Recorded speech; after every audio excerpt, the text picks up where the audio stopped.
Hi everyone, welcome to TPP Learning Academy. In this video, I'm going to show you how to workflow scan documents in System 1.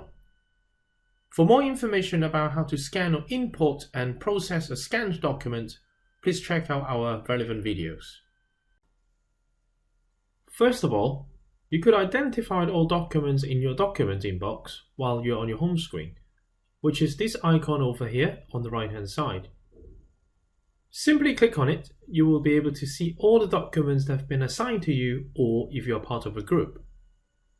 Alternatively, you can also look at this bottom number here next to a scanner.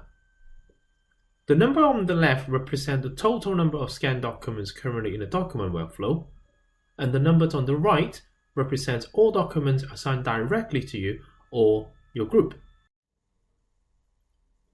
Double-click on the inbox you wish to view, and the system will take you straight to your document inbox. On this screen, you will be able to see when a document was scanned on, when it's been last updated, the name of the sender, name of the recipient, name of the patient, flags, any free text note created when forwarding the document, letter type, or if the patient has future appointments booked, and a status column.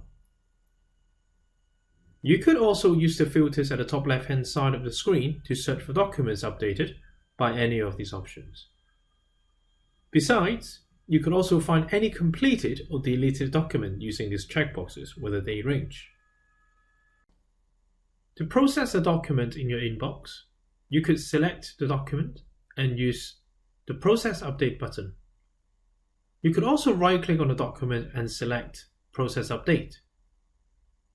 Alternatively, you can also double-click on the document to load the image. You will then see the document opened in a separate window, which allows you to move it to another screen if your workstation has two screens set up. By default, you will be given a choice to select a scan action, including Complete Later, which allows you to keep this document in the workflow and come back to deal with this later. Forward allows you to forward this document to an individual or a user group. And Complete will allow you to file these documents to the patient record and ending this workflow for this document. You could easily see a summary of this document before you make a decision. However, there are things you could do at the same time. You could right-click on the document to adjust the size if you need to. You could use the tools along the bottom to add an annotation to the document. For example, click on the highlighter to highlight part of the document. You could also use the buttons along the top to perform certain actions, such as adding a read code to this document,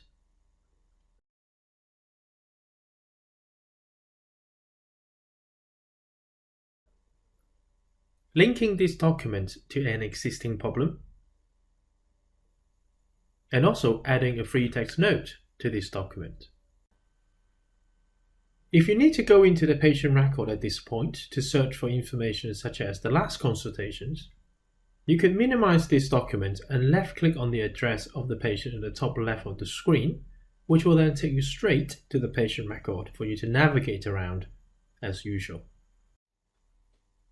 If you wish an action to be performed for this patient, for example, you need someone to book an appointment for this patient, you can either complete the workflow and send a task using the Send Task button, or you can forward this document directly to the relevant recipient with a comment.